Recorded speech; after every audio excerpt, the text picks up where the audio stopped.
Awesome to welcome Utah head coach Lynne Roberts to the Basketball Podcast. Roberts has helped the program to a number of firsts in a long time as the Utes jumped into the top 25 for the first time in a decade in 2018-19 and made their first NCAA tournament since 2011. Roberts has won over 300 games in her 20 years as a head coach after spending 9 seasons at Pacific and 4 years at Chico State prior to coming to Utah. Coach Roberts, welcome to the podcast. Thank you for having me. I'm excited to be on here. I'm excited to have you on here. And I refreshed a little bit watching some synergy clips over the last few days, getting ready. And again, I watched your team in the NCAA tournament, and then I went back, did a deeper dive. I just love how you guys play. I mean, the spacing, the decision-making off a ball screen and handoffs, and just a really modern, fun approach to basketball. Just great to watch. Thank you. I appreciate that. Yeah, it's been, I think as a coach, this is my 21st year as a head coach, which is kind of crazy at the college level. I don't feel that old, but evidently I am. And I've just learned, I'm a nerd at heart. And so I love to just learn and I just love basketball. I just think it's such a great game. And as much as it is a player's game, which I really believe it is, it's fun to kind of come up with, just different things, new things, challenge myself. So yeah, it's been fun. Yeah, it's great. And, just again, I may be wrong in my interpretation, but what looks fun, especially for your players, is they look to score all the time. Yeah. They're really good at being able to penetrate, and if they draw two, find their teammates. And that to me seems to be the fun part about playing offense nowadays, is those two things: try and score, and if you don't score, you draw two, find your teammates. Yeah. And I think basketball is a really simple game. The objective is to score the basketball. How do you do that? You beat your man. If you beat your man and someone else helps, then you pass it to a teammate. Like it really is that simple. So how can we create opportunities for that? And our practices are, I think, different than other people's. Like we do a lot of that kind of stuff. We do a ton of shooting and a lot of, especially I've never coached men, but I know coaching women, if you tell them, okay, this is the play, A to B, B to C, C to D, D to E, then they will go through the series without really understanding, like, oh, I'm wide open here on the C catch. So less about the specific quote unquote play and more about make plays. So I say that all the time: don't run a play, make a play. And then we just do a huge focus on shot quality. So my philosophy is take the first great shot we can. Now, don't take a fast, crappy one. Take the first great shot we can. And we do so much emphasis on shot quality and what is a great shot that they know. And so there's the green light that they have to shoot it. And you're not going to make them all, but if it's a great shot, you can take them all night long. Well, you brought up 3 things I want to talk about. So we're going to dive deeper into some of those. Okay. Basketball decisions supersede basketball plays is how I phrase what you just said. And Absolutely. to me, that's what I see when I watch your team, because obviously there's a bit of the structure that you can see in terms of whether it's a European ball screen continuity. There's the structure, but none of it looks structured. And to me, that's the modern offensive template: is teach them a structure and then let them play unstructured, because they're going to make basketball plays. Is that as simple as kind of how you approach it and teach it as well? Absolutely. And I think, it's my job to put our personnel, the strengths of everybody, the weaknesses of everybody, we all have them, put them in a position with, like you said, structure, to where, the biggest thing, and if I say it to my team all the time, what is good offense? And they just recite back like robots: spacing. So there is no wrong cut. There is no wrong if it creates spacing, right? And so it's like, oh, do we go this way after we pass? I don't care. Just space it out. And then we get into just kind of our rhythm. And it is a European ball screen kind of, and I've adapted it a little bit for our league and stuff, but it is, they know how to just get into it when something breaks down, and it's predicated on spacing and pace. Offenses like that, if you're going slowly and the ball sticks, they're not very good. So the ball can't stick, meaning you can't hold on to it. You got to make a decision. I'm going to attack, I'm going to shoot, I'm going to pass as you catch it. or, if we can keep the ball moving, keep our players moving, thus moving the defenders, it's pretty fun. And along a big part of that, Chris, though, it's absolutely predicated on unselfishness. And so unselfishness is contagious. So if I have a good shot, but I pass it to you because you have a little bit better one, you're going to do the same thing next time down. You have a good one, you're going to pass it to me because I did the same.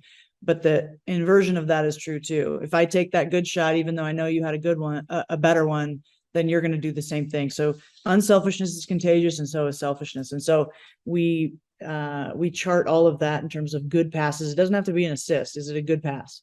We have a good pass rate. We do all of these things to try to we're not assist hunting. We're just trying to get the best shot we can. I'm glad you said that, because that's my thing. Is unselfishness is something we want, but not to the point that we don't shoot the open shots that we actually have. Right. And that comes back to your point. And I know, having coached around the world in many different levels, that's a problem. I mean, the greatest strength in coaching girls is that they listen. The greatest weakness in coaching girls is that they listen. Exactly. And sometimes they listen too literally instead of freeing them up. And that's been what I found with my daughters in that age group. Is the first thing I'm just trying to do is, regardless of outcome, is get them to make the decision. Yep. And I think you have to let them play. Mm-hmm. And I'm not saying necessarily 5-on-5 all the time, but we do a lot of 2-on-2, 3-on-3, and you have to live with the mistakes, and you teach as you go. They make a mistake. When you give them freedom, you can't get mad at them. You just teach them up. Like, okay, was that a good shot or a great shot? Okay, could you have got a better one? Okay, let's, and then we celebrate anytime we do something great. We have in our practice, I'm not kidding, a cowbell. And so anytime we take a great shot, anytime there's a great hustle play, the cowbell goes crazy. That's awesome. Yeah. And then conversely, we have an air horn. Anytime you turn it over, anytime you take we call them death shots, then the air horn goes. And we're not stopping practice and yelling or stopping practice and celebrating, but it's just this kind of, it's almost like training dogs, where, the dog whistle, like they understand. And it just kind of builds an energy that keeps practice moving. Well, great emphasis. Yeah, I love that. I love that you play a lot. I was going to ask you about that. You must play a lot. Yep. And just to give perspective, I mean, you're not playing a lot just out of freedom. You're playing a lot out of these sequences and these possibilities within what you're doing, whether the small-sided games or the 5-on-5. And that's where I say, as a beautiful basketball to watch, that I can see the structure, but it's not structured. Right. And that's where it's really hard to scout too, right? Like absolutely. When you've got versatile players that play positions, so they're not just a one-trick pony, or however you want to say it. And then there's definitely structure, but we'll run different things all the time within that structure, and players then have the freedom to make a play. It's really hard to scout. Well, we're going to dive into some of the analytics and what you call the smart box score. I just give people perspective. Per Synergy, Utah finished number 13, all Division I, 356 teams in offensive efficiency with a .917 points per possession. That's amazing. And I saw that on my own. But when I texted some coaches in your league that I know, the one remarkable thing that they both pointed out was how, even though you were also top 3 in offensive rebound percentage. Mm-hmm. Which is extra hard, because those are counted per Synergy as extra possessions, aren't they? Mm-hmm. Yeah. So that's amazing. Yeah. Well, and rebound, that was the one thing that we weren't very good at the year before. And it just became, we start every practice with rebounding. Even the day before, if we have 2 games in a row or whatever, like, we're going to start with a physical competitive rebounding drill just to set the tone. But rebounding is it's desire. Yes, physical attributes help. But if you're tough and you want to be a good rebounder, you can. And so it was just a non-negotiable. If you want to play, you're going to rebound. If you don't rebound, you won't play. And there's no greater motivator than playing time. But in terms of the offensive efficiency, we had a kind of a rummy year the year before. We had done pretty well, to be honest. And then I had to really step back and say, what are we doing? And sometimes, we'll get a 4-star player and Stanford gets the 5-star player. Well, if you just put them in a 100-yard sprint, we're probably not going to win. So how can I tweak the game to win that game versus winning the head-to-head battle, if that makes sense? Yeah. So it's, if you can't win the game you're in, you got to change the game, kind of. And so we did a really, really deep dive on what is a really good Pac-12 team. What are they doing? What are the things that across the board, 1 through 12, and, or what are the things that attribute to winning? And so much of it is this effective field goal percentage, and making sure that you're not turning it over, and that you're winning the chances battle. And I know you and I have talked about that a little bit, but, and chances meaning if you turn it over, you're giving them more. If you rebound, you're giving yourself more. And so, how hard can we play? How smart can we play so that we're winning the chances game? Because we shot it well enough. We had enough offensive firepower that if we had more chances than you, we give ourselves a really good shot of winning. And so that's where it came down to. So intuitively or with analytics, most coaches, obviously defensive rebound percentage, they'd be on board with that. But again, what's the outlier for you guys is the offensive rebounding. And then when I looked at the chart you shared with me, like the most correlated with performance, I mean, defensive rebound percentage and offensive rebounding percentage were in the top 4. Yeah. So especially offensive rebounding, can you just talk about, again, how you create that mindset and then how you develop that? You already said you do defense or you do rebounding drills every day. And then you just reward it. Like we chart it, we celebrate it, we reward it, and you get to play. The downside, the devil's advocate to really crashing the offensive boards is transition defense. Because if you don't get it, then you're setting yourself up. And I just said, you know what? Something's got to give. And I would rather have more chances on offense than give up 2 or 3 layups a game in transition. Like I just, half our shots are threes anyway. If you do the math, we're still in a good spot. And so that's where, you're not going to, if you're 4 people to the glass, which is what we did, you're not going to be the best transition defensive team in the conference. But I just weighed pros and cons and honestly, the analytics of it, it's like yes, we're going to give up a couple layups in the game where you're like, but over the course of 40 minutes, we're going to give ourselves maybe 3 or 4 more chances that we get maybe 2 threes out of that, we win. So, and that's the chance battle we're going to come back to, but just staying on the defensive transition, is that also a little bit of not every team runs, not every team's going to take advantage of advantage in that sense too, right? So you're kind of playing those percentages. Yeah. And there are teams in our league that they'll make you pay. Oregon, Stanford. I mean, those guys, if you're not on point with your transition D, you'll feel it. Mm-hmm. UCLA, they'll do it too. But yeah, I mean, there's a lot of teams don't run that fast. So if we can, or don't push that much, they can run fast, but that's not who they are. So, but there are teams where we've got to be a little more tuned in to be getting back, sprinting back and matching up on shooters. And so when you send 4 to the offensive boards, do they have spots or are they free to go find the ball? Yeah. Yes-ish spots. Yeah. We have a safety, which is usually our point guard, right? Or if our point guard's in the key doing a play, then it'd become our 2. And then we have what we call a trash man, which goes to the top of the key and kind of cleans up the trash. Is that a designated player every? Yeah. Well, it's kind of to their strengths. Okay. Like if somebody's good at that, has a nose for it, can chase them. Like Kennedy McQueen for us was our trash man last year. She was a tremendous rebounder. But she had the green light to just, if she sees something, go get it. And kind of a tipped rebound or whatever. She was our trash man. And then the other 3, just get in there. There's no positions, just fly in. And over 40 minutes, you can wear people down. Everybody's scouting report is box out. But in the 3rd, 4th quarter, especially at elevation, you can tend to forget the box out part. And that's when we can kind of take advantage. That's great stuff. And the chance battle, you say chances are still key. Is this something, again, you're creating this emphasis within every practice and you're charting this and that's how you're bringing this to light for your players? Yeah. So we have a whiteboard in practice that we use and there's 6 categories and it's very easy. So every player has their name on the whiteboard and it's big. It's like a big whiteboard and it's charted live.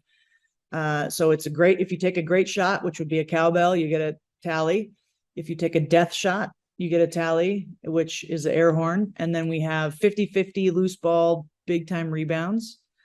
that would be a cowbell. So if you chase down one, or you're in the middle and you come down with it when improbably, you dive on the floor or whatever, that's a cowbell and you get a tally. And then if you turn it over, it's an air horn and you get a tally. And then we added this year, made layup, missed layup. So we missed a lot of baskets, a lot of shots around the basket that we need to convert. So that's an emphasis this year of just finishing better. So same thing. So it's simple, but those are the chances, in terms of, we want to take great shots. We want to not turn it over, emphasize, like, when you can't stop practice every time someone turns it over, but you can make them aware of it. And then at the end of the day, they look at their totals. Are they in the plus or minus?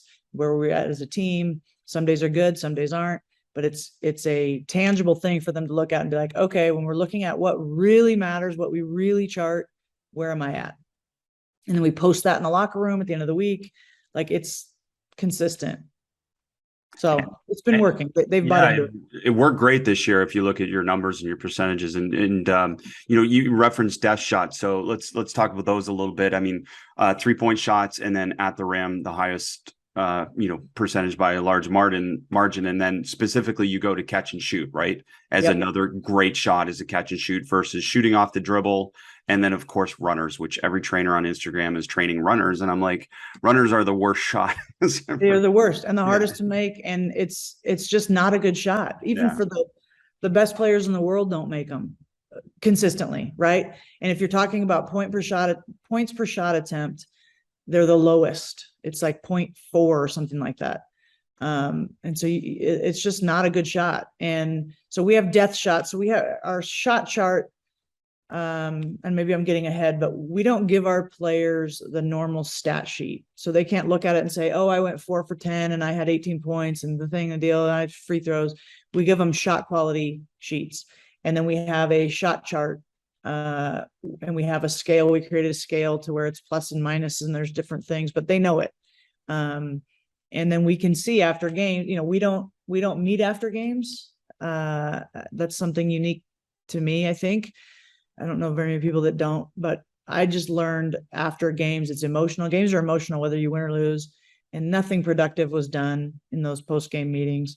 And so it gave me a chance to cool down, or come down from a high, or cool down from a loss, and really evaluate analytically and kind of with some objectivity of how we really played. And then the next morning we'll give them this smart box sheet, and it goes over all the things that matter. So, and it also takes into account, if I play 10 minutes and you play 30, your numbers are going to be higher on a normal stat sheet, but that doesn't mean you're more efficient.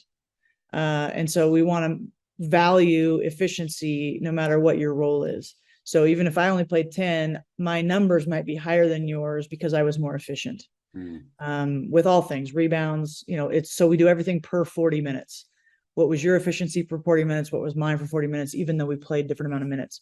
So that really helps to be objective in rotations and playing time. And, sometimes you can get lost in the fog with a rotation, thinking this is my best rotation. Then you look at the numbers and say, that isn't my best rotation, or whatever. So it helps me as well as it helps the players a lot. So I want to dive deeper with that. But one thing you said is don't meet after the game. So I just want to, if you don't mind sharing, what does that actually look like? Because I've read about some pro soccer coaches in particular and not doing that for the same reason. And I can totally agree. I don't think anything productive I ever did after a game. So saying I want to do that in the future, what does that actually look like? Do you literally not go in the locker room and there's no summary communication with players? Whether we're home or away, we don't meet. And what it requires is that you have players that aren't going to then take, the coaching into their own hands. So you can't have a locker room where they're calling each other out or whatever. It's a commitment to, like, all right. And I tell them, if we win, celebrate, go crazy, go ham. Like, you need to celebrate the successes. If we lose, just sleep on it.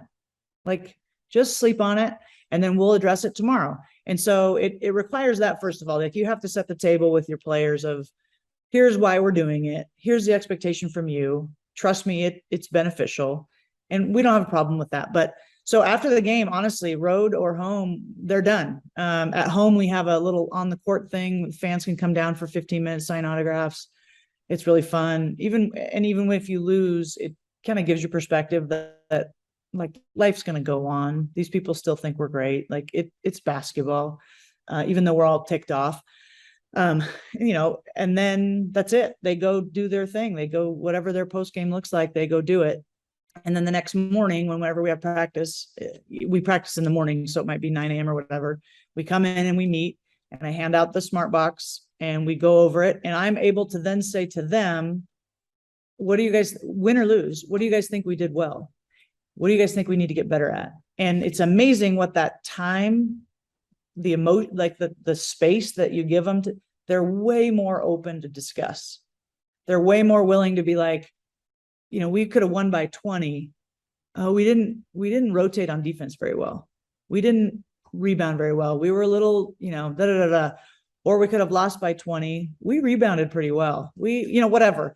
They're much more engaged in the conversation. And I think anytime you can get players to engage, and those are moments too, I think as a coach, you watch the film back, and if you see things that you could have done better as a coach, which happens, and any coach that says that's not true is lying, it's a chance for you as a coach to stand up and say, you know what, I should have done this at this point, win or lose. I could have done this. And then the moment you do that, then they start doing the same thing. So there's this kind of process over results.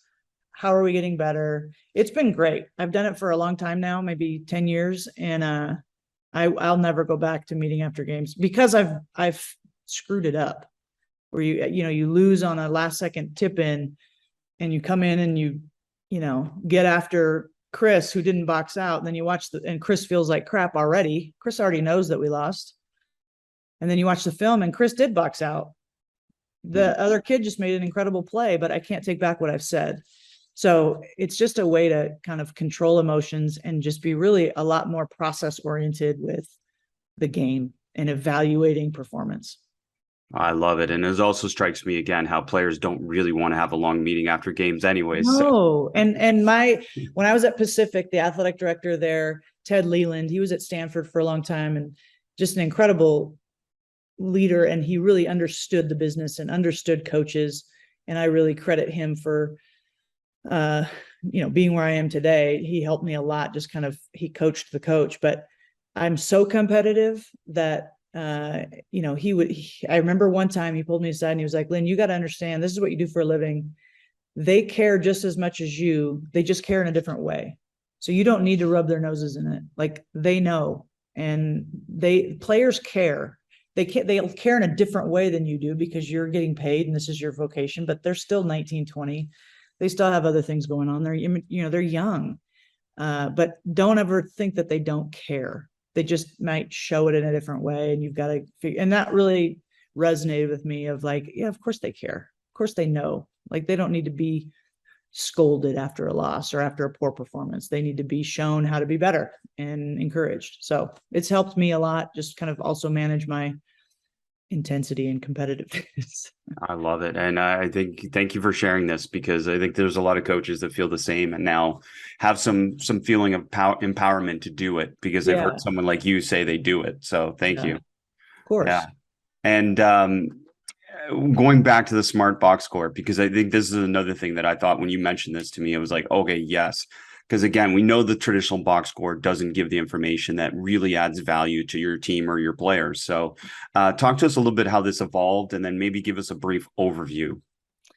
Yeah, so it evolved after last season when, we just did kind of a deep, total nerded out dive into like how do we win games?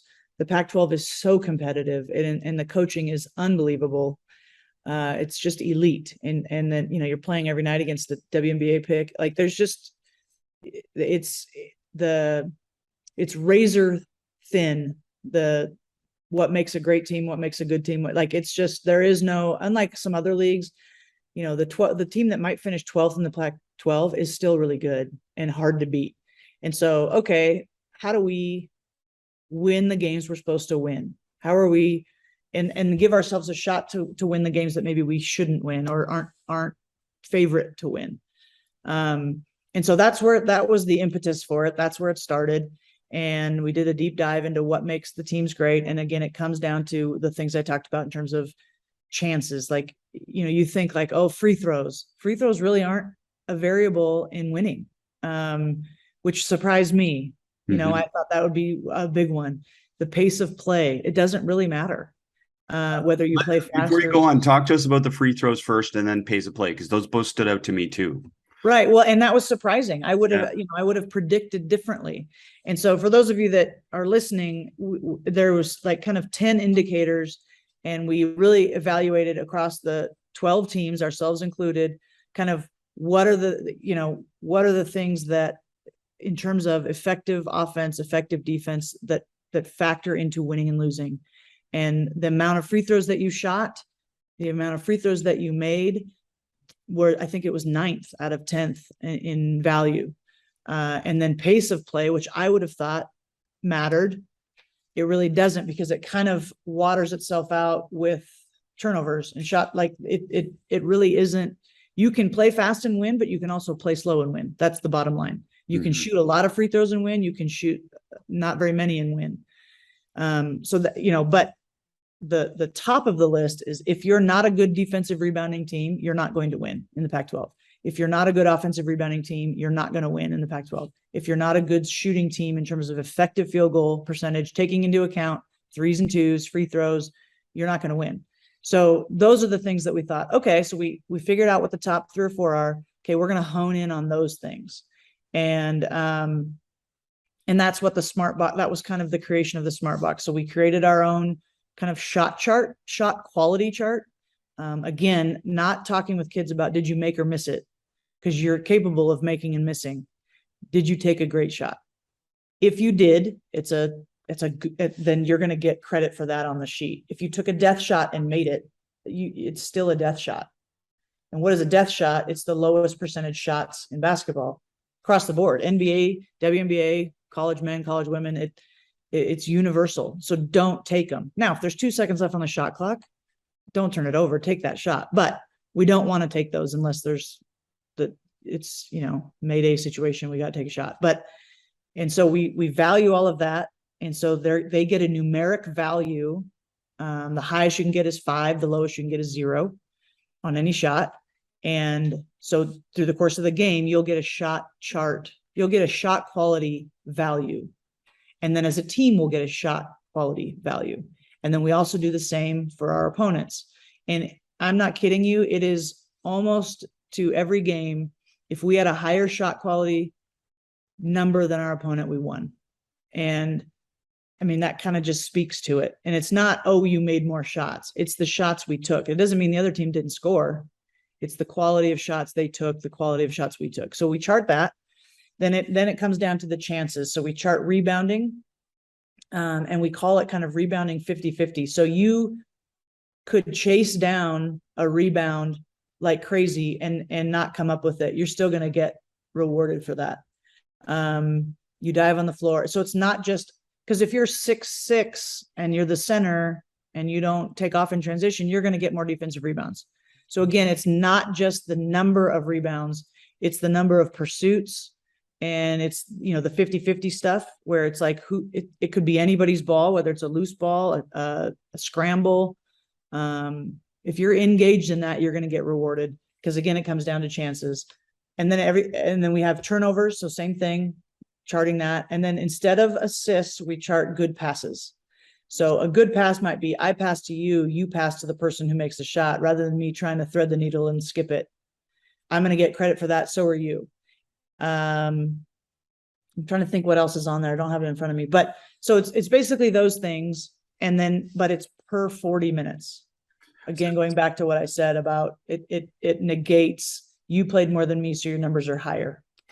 I love this. And I'll share, I'll look and see if there's other ones that we missed. But the one thing that stands out to me is, again, let's just go from shot quality. You're evaluating shots independent of outcome.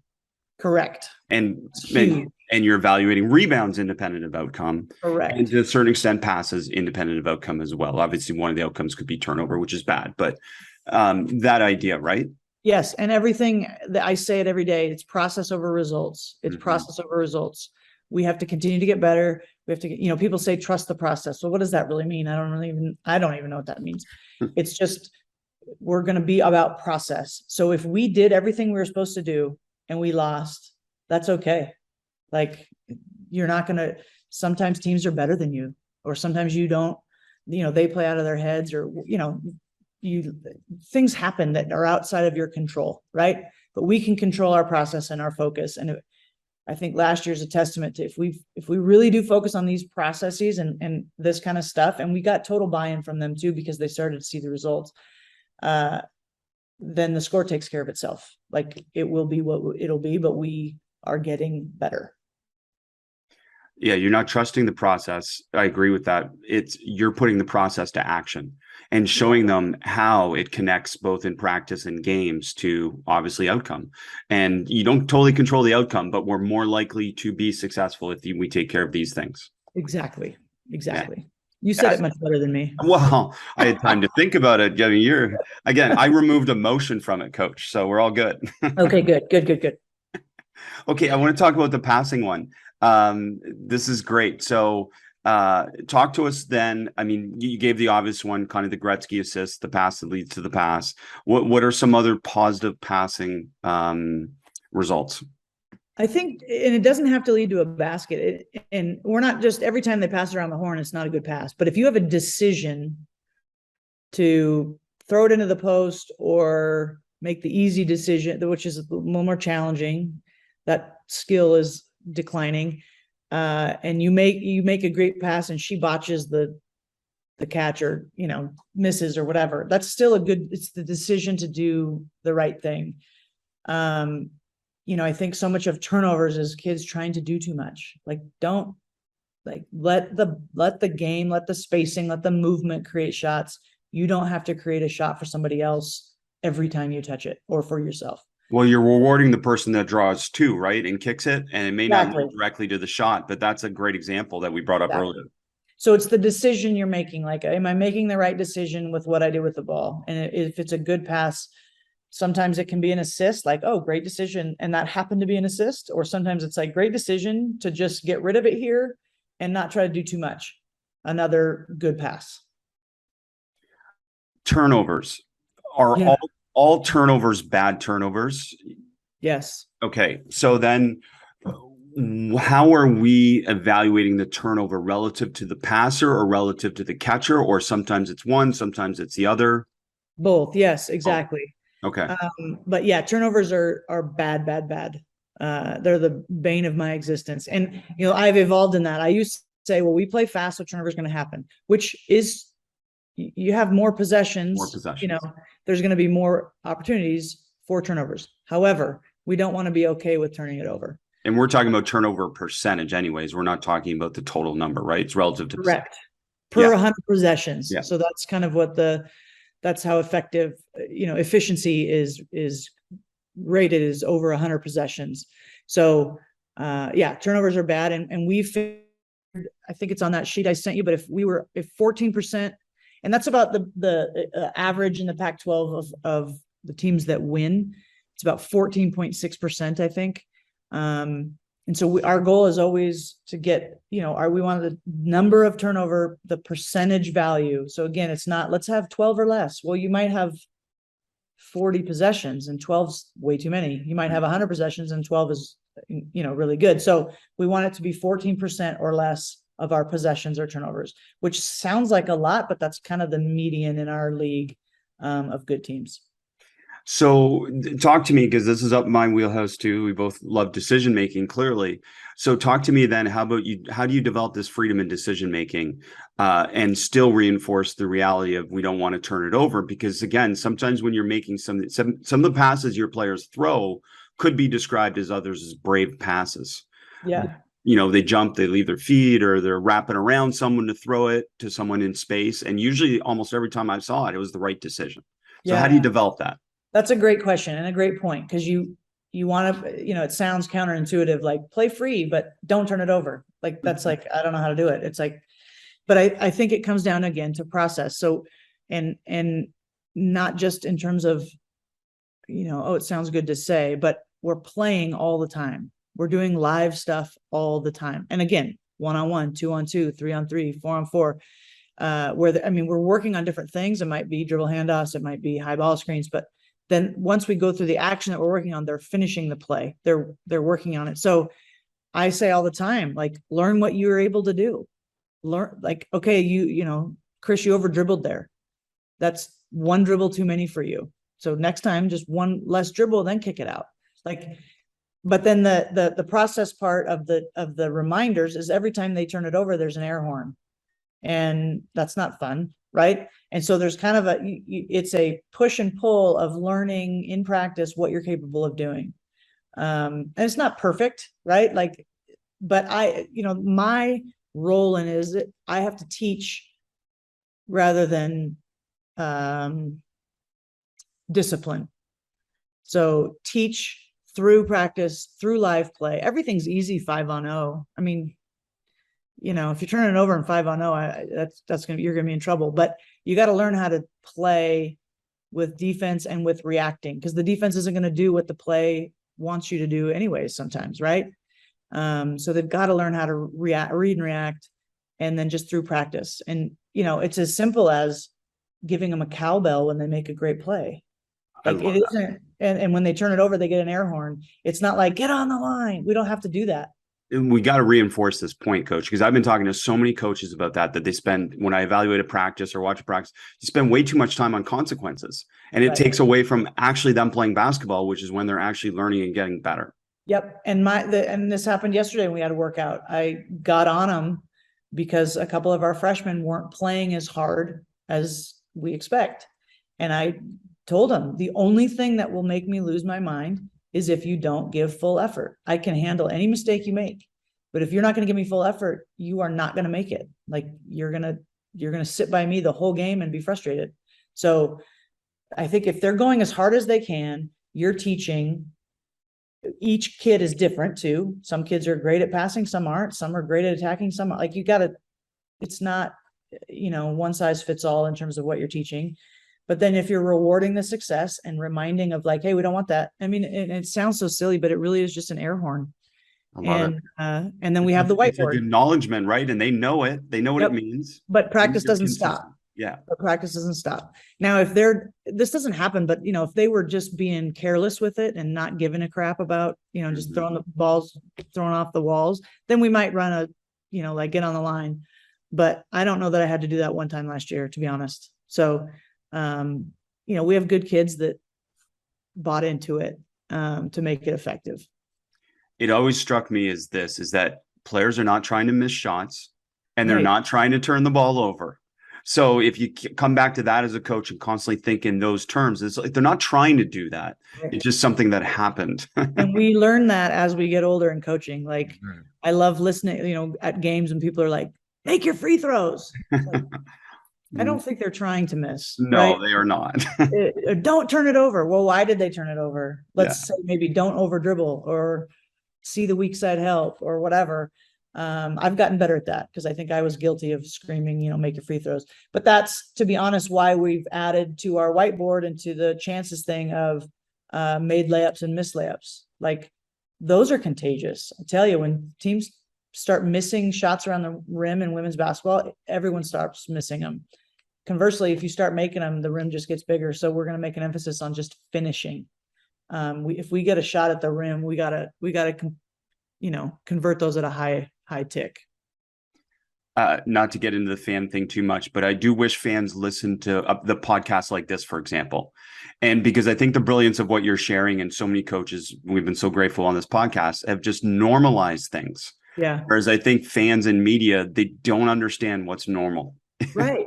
Exactly. Yeah. Exactly. And at the end of the day, these are, in my world, these are young people that really want to do well, and they want to do right. And our job as college coaches is to help them along. And sometimes they need a kick in the tail, but most oftentimes they just need some good instruction and some encouragement. Right. And some honesty, which is what your numbers give them, is honesty. Yes. And there's no interpretation of that into, nuanced. But I'm a huge believer too in the power of confidence. I think again, I've never coached men. I don't know if it's any different, but with women, confident players are a much, much, much better team. Skill equals confidence, right? It's Totally. pretty simple. You get more skilled, you're more confident, you have more solutions, you have more possibilities. And Yep. I can't say that more. And decisions are a skill, just to clarify that for people. They sure are. And some players come in with a bit like they've never had to make this, like they haven't played, they have all the pieces to be an elite college player, but they haven't been in a system or coached or whatever in a way that puts them in the position where they have to think while they play. And that's why we play so much in practice to kind of come around is I want them to learn how to think so that they're not thinking when we're playing games. It's more instinctive. So that's kind of the big picture goal. Like I want you guys to learn through the pain of thinking and the mistakes that happen with that in practice so that when the games come, you're not, and I think the less that I do in a game, the better we are. So it's not about me. It's not about the magic play. If I don't have to do much during a game, we're probably playing pretty dang well. And that's that's talent. Talent helps with that, but it's also the productiveness of practice and the process part. So do you try and sit down during games? Yeah, I do. I do. Have you ever had any blowback on that from people saying, "Oh, you're not coaching, you're not"? Yes. Isn't that crazy? Yeah, I have. And you want to say to them, "Have you been at every hour we've been with them all week?" Like, yeah, I've over my years, I've gotten some pretty thick skin to where I don't even, I read it, but I don't really absorb it. I don't really. I'm here to advocate on behalf of you and other coaches because that stuff I just find crazy that people would even consider the fact that you standing up in a game or not has any impact. Right. I know. Right. Exactly. And I'll stand up and stuff if to try to get the team going or whatever. But if I'm not needed, I will happily sit down. Because again, I really, it's not about me. I loved sitting down. I was a better coach sitting down too, because it removed emotion somewhat too. And I'm not anti-coaches standing up either. I'm not saying that. I'm just saying you'd be able to be who you are, and nobody should interpret that as coaching or not coaching. True. And that's something I learned over the years too. When I got my first head job, I was 25 at a Division II, and this was at the rise and peak of the Pat Summitt era. And I wanted to be Pat Summitt, just like every other young coach. And so I thought I needed to coach like her and just be that intense, whatever. And it worked, but that's not who I am. Like, that's just not me. And I learned over the years, like you have to be your authentic self as a coach, because players can read it too. Like they know if you're putting on an act or if it's genuine. So I've had to learn that too the hard way. Yeah, we all have, but again, like whose authentic self is angry all the time? Like it just right. Not someone that you're going to run through a wall for. Like, no, it just doesn't make sense. And you think, I'm sure that wasn't Pat Summitt's either, right? Like that's not who she was, but that's what we saw. Exactly. And again, a young female coach, because she was young when she started too. Like, did she feel like she had to do that? Just like you as a young coach felt like you had to do that because again, females in coaching get looked at differently. Yeah, there was an element for me of like, I've got, I wasn't that much older than some of the players, and I felt like I had to assert my, I don't know if control sounds bad, but I had to assert myself like, hey, I'm in charge here. And I look back and it's kind of like, I roll my eyes at myself. Like that was like, you tried a little too hard.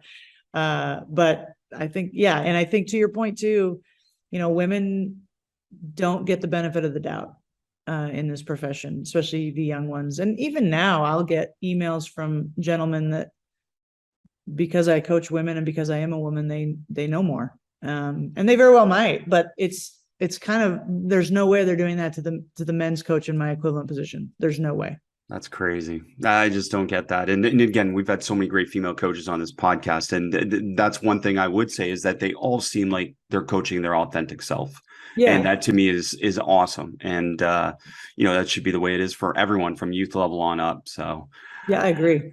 Getting away from that a little bit, let's get back to maybe how do you look to improve turnover percentage throughout this season then? Because we know the value of it now. How do you look to improve it? And you've already talked about it's not an on-air drill. It's not a 5-on-0 drill. You play in practice. But beyond that, what are some things? Well, I think, again, it comes down to, well, there's a couple things. I think players help, let's be honest, right? Like recruiting players that are a little more skilled. Skill helps. So skill development. It's not a quick fix. It's not a light switch. Like, okay, we're going to take care of the ball. Like, you have to work at it. But I also think, if a play takes 8 passes to get the shot you want, there's 8 times that you're going to risk a turnover there. So, now it's not saying, one pass and shot's good offense, but if you have a set or a quick hitter, we have a lot of quick hitters. I don't want them long developing. Let's have 1 to 2 passes before we get the look we want. And just to bring that home, like a lot of possessions I saw you guys run, it's direct to ball screen. Correct. It's not a lot of masking actions. It's direct to ball screen. Right. And that's why, because if you have to reverse it twice and you're playing somebody that's more athletic than you or faster or more aggressive defensively, which happens to us in our league, it's Russian roulette. Like, there's a really good chance you're never going to get to that action. So I try to put our stuff to where it's pretty quick hitting. And there's not a lot. I mean, I do love misdirection, but it's not going to take 12 seconds. It might take 3 or 4. Can I tell you a funny thing that I just watched? Is that your first play against Texas, when you ran the 3 dribble handoffs and then had the player lift on the lane line and go back door? Yeah. You fumbled the first handoff almost. And I'm like, it totally brings home your point, right? Exactly. It's like all that masking action almost screwed up a most beautiful play to attack a team that's aggressive. Precisely. And man, we had to come up with some stuff there that day in between the games of like, how are we going to get some pressure relief hits? Oh, it was a great play. It was brilliant because then they're so aggressive. They're so aggressive and so physical. Yeah. I mean, it's hard. They're good. The way they play is tough, especially down there. Yeah, that was a fun game to watch for sure. And, with that, again, you talked about catch and shoot as being more valuable than off the dribble shots. Yep. So are you doing any off the dribble type of shooting? Yeah, we do. Okay. We do. Yeah. But it's, and when we talk about like pull-ups, they've got to be like, we want to take pull-ups, in the arc circle there and the free throw line.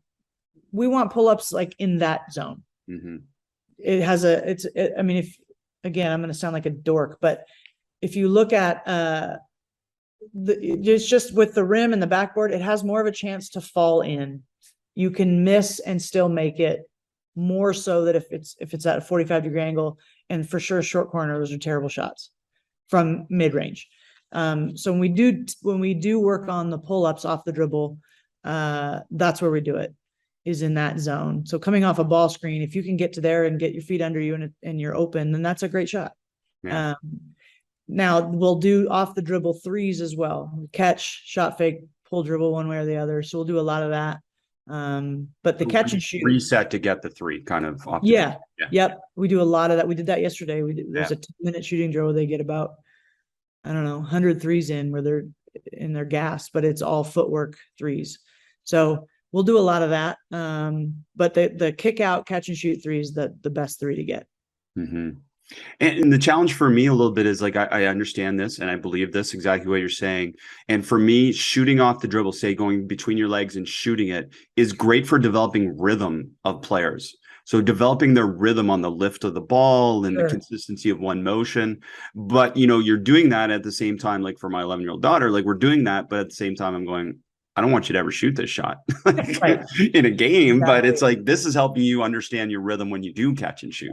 100%. And that's where the skill development piece is a little more broad scoped than, the shots that we want to take in live play. It's great stuff. It's really fun to dive deep and then not just put it, again, just not the numbers, and you can dork out on this podcast because this is the one for that. But I know, that's why I like your stuff. Just brilliant connections. Coach, I mean, so many amazing things you've shared, as you said, but one thing that it struck me as I was watching your team play is just like, again, my daughters, who knows what they end up doing. But when I look at kind of college teams, I go now, okay, would I like my daughters to play in that type of system and play for that type of coach in that program? And yours absolutely nails everything. They just, the way they play is so beautiful, and they seem to play together and just great things. Well, I appreciate that. That is an ultimate compliment. So thank you. And we have seen that in recruiting. We're we've gotten some incredible talent here that's here now, and who we're signing, and who we're in on for the younger kids. And it really does come down to that. Like, they watch us on TV or whatever, they watch our games, and they see themselves as in a system that, like, oh, that would be really fun to play in. And that's what I want. I want, these top level kids to say, all right, we can go there and play in a system that's going to play to my strengths, and, and have a lot of fun doing it. And winning is fun. Losing is no fun. So we're going to win and play a style that's fun to play in. And it's fun to coach too. Like, I enjoy it. It gives me, I can nerd out and do the dorky things that I love to do with basketball, but it also enables them to have some freedom and have fun playing. And particularly, just to add to that, it must be that fun at practice, right? And that's where, if I'm a recruit sitting in the stands watching how you guys practice, I imagine it looks different than some other practices, and that probably connects with them too. Yeah, we'll practice hard for an hour and a half. And that's good. I don't want to stand around and hear myself talk. I know they don't want to stand around and hear me talk. So our practices are fast. I'm not a big, I'm not going to teach something for 20 minutes. I'm going to teach something for 2 minutes, and then you're going to do it for 18 and get better at it. And that's just, it's more fun that way. And, one of our key tenets is fun. We have 3 words: grind, grit, fun, and it's got to be fun. So we play music and we laugh when it's funny. And even in the serious moments, if something funny happens, like, it's okay to laugh. Like, we're playing basketball, we're not curing cancer. Let's not take ourselves too seriously. Let's enjoy the opportunity we get that basketball gives us all. And we all play better when we're relaxed, don't we? True. And we coach better too. We coach better. And thank you for sharing those things that help you relax and coach better as well. So amazing conversation. Thanks, Coach, for sharing the game. I appreciate it. Thanks for having me on, Chris.